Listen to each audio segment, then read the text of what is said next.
Hi everybody, it's Scarlett and happy Thursday! I hope everyone's doing okay today. I'm sorry for not vlogging last week. Damned roofers. But I'm back now, so hooray! Also, I just want to give everybody an update on His Blue Eyes. I am 2 chapters away from being done. Boom. I'm so excited. I can't even fathom what it's gonna feel like to be done, but spoiler alert, there's gonna be tears, like hands down. I already know. I almost started crying last night when I finished chapter 27, like, yikes. It was part of my quarterly goals, and even when I was typing up my quarterly goals, I was laughing at myself because in my head there was no way I would be able to accomplish this, and it kind of just goes to show that you shouldn't sell yourself short, right? And put your mind to it and anything's possible. Granted, I'm kind of getting ahead of myself. I still have to finish it, but given that it's only the beginning of June and I have all the way until the end of June, and being part-time now, I'm not working a lot, so I do have quite a bit of time to get it done.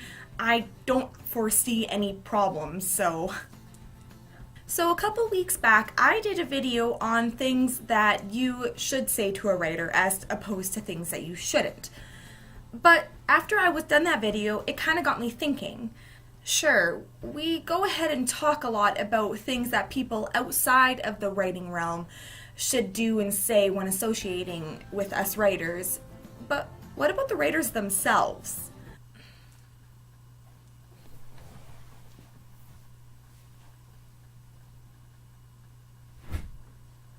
No way, girl.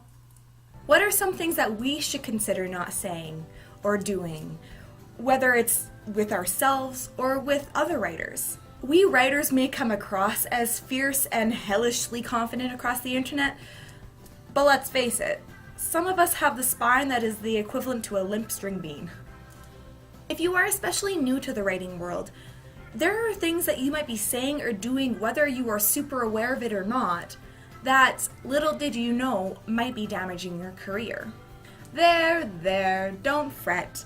This is why I'm here. This is the entire point of the video. Today I'm going to point out 5 things that you, as a writer, need to stop doing.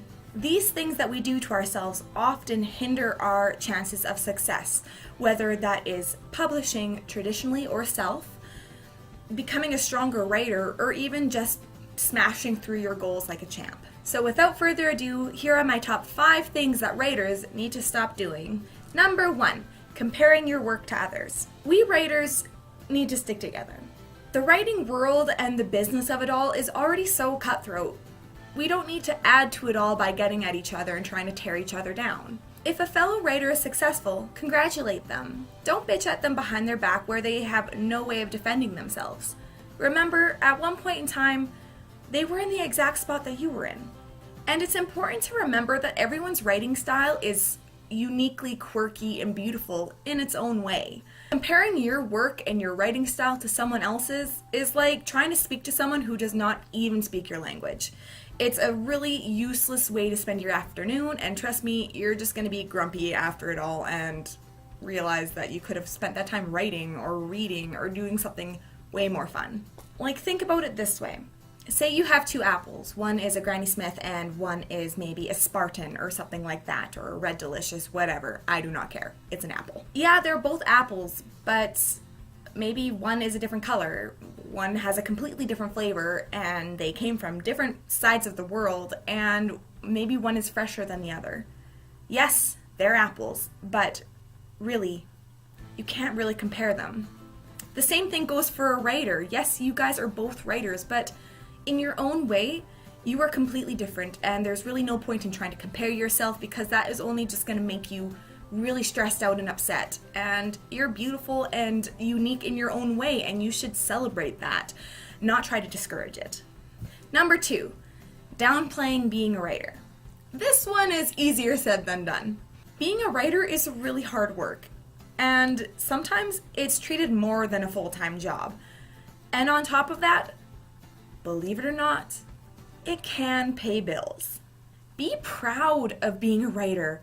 It is your calling, and it is your passion in life, and you need to embrace that shit. And just because it doesn't fall into the cookie cutter that the world is trying to stuff you in, so what? Don't let people try to tear you down just because you found your passion probably before theirs. And on that note, be proud of what you're writing. You've had the ability to create entire worlds and scenery and setting from scratch. You've created characters, like in-depth characters with character development. You've created romance and horror and mystery, plots and subplots, climaxes, cliffhangers. The average bear cannot do that shit, okay? So just embrace it and be so proud of what you were capable of. I've lost track of how many times I dropped the ball in which someone has come up to me, genuinely interested in my work in progress, and I completely shrug it off because 1, I'm nervous as all that. 2, I'm scared I'm going to be judged because I am in turn judging them, thinking that they're not going to like my stuff. And 3, I blanked on my elevator pitch and just started mumbling who knows what about what knows what, and then I walk off all embarrassed. You are the only fighter in your corner, and you need to be proud of your hard work and not downplay it, because if you do, there might not be anybody else in your corner that's willing to back you up. Number 3, be worried about sharing your work and or being self-conscious. It seems pretty ironic that, generally speaking, as a writer, we write with the goal in mind of sharing our work with the world. And yet the moment we have to share it with a single person, whether it's a beta reader or an editor or a CP, we just go into full-blown panic mode.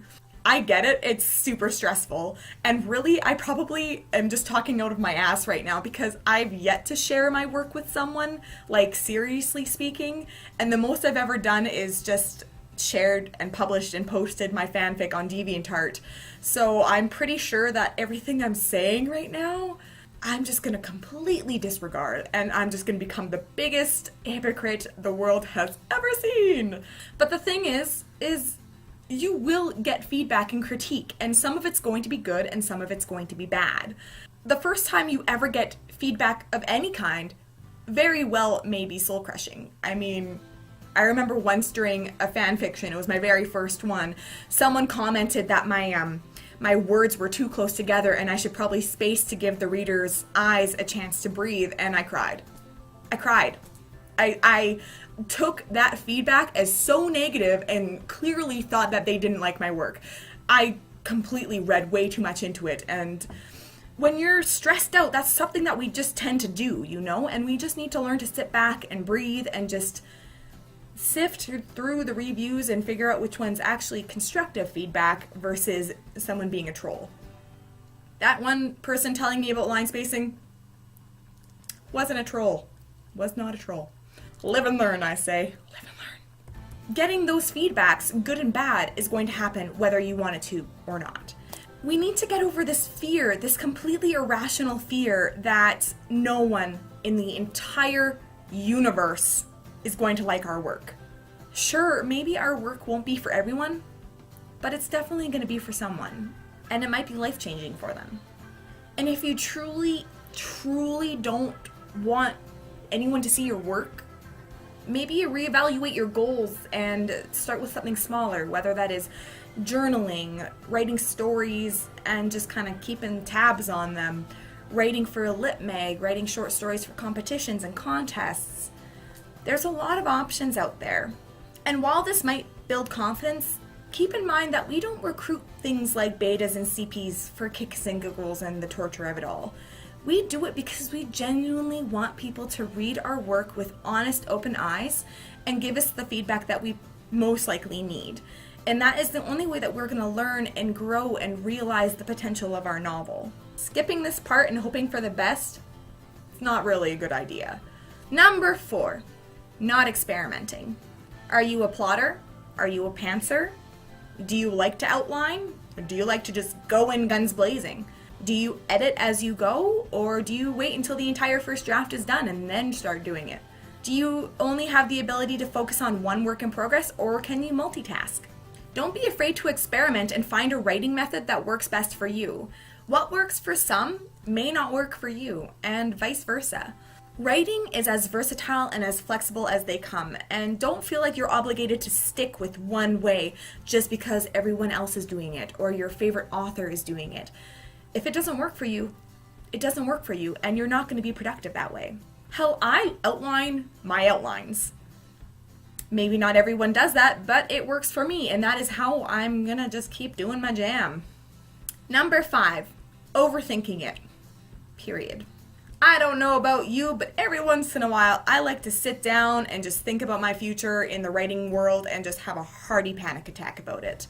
The future is scary as shit. There are so many unknowns out there, and I don't know half of the answers to them. How am I going to publish? Am I going to go the traditional route, or am I going to do self-publishing? Am I smart enough to do self-publishing? I don't know. Is anyone going to want to beta read for me or even critique for me? I don't know. How do I write a query letter? I don't know. Like, literally, my thoughts will go in circles like that for hours to sometimes days. Not only in this time, I'm not getting any work done, I'm probably cutting out years of my life doing this as well. And Lord knows I'm probably going to die before I even finish my freaking book. And I know better. I know that these thoughts are doing nothing for me. They are doing nothing but giving me great anxiety. And sometimes fear can be a great motivator, but definitely not in this case. Go at your own pace. Focus on the topic at hand. Have fun. Learn as you go. Ask questions when you come up to them. But it's so pointless to think about how you're going to publish and recruit betas when you haven't even finished your first draft, and you know you need to rewrite and revise probably 3 more times before you can even get to the beta phase. Talking about me. And there you have it. Writing is one of those jobs in which you never stop learning or growing. It's flexible as all get out and can be one of those jobs where you do it for self-enjoyment or a hobby, for other people to enjoy, for monetary gain. Please do not let that be the only reason that you're writing. I swear to God, I will come through this computer. But the key word here is job. Simple as that. And if you're new to this job and you didn't get a grand tour and you don't know the ropes, there are things that you might experience that can make or break your career. And it's important to know these things that we do to ourselves and to others that might be more damaging than strengthening. Sometimes learning what not to do is the best way to move forward. With that said, don't forget to like this video and subscribe to my channel. I normally post vlogs every Thursday, unless there's a roofer in my presence. Just kidding. But not really, because I did have to cancel last week. Anyways, if there's anything you'd like me to talk about or discuss, or even if you want to drop a line and just say hi, you can always message me on here or tweet me at Scarlet Stone. I also have the link to my website as well as my other social media hotspots listed below. Until next time, happy writing. Bye!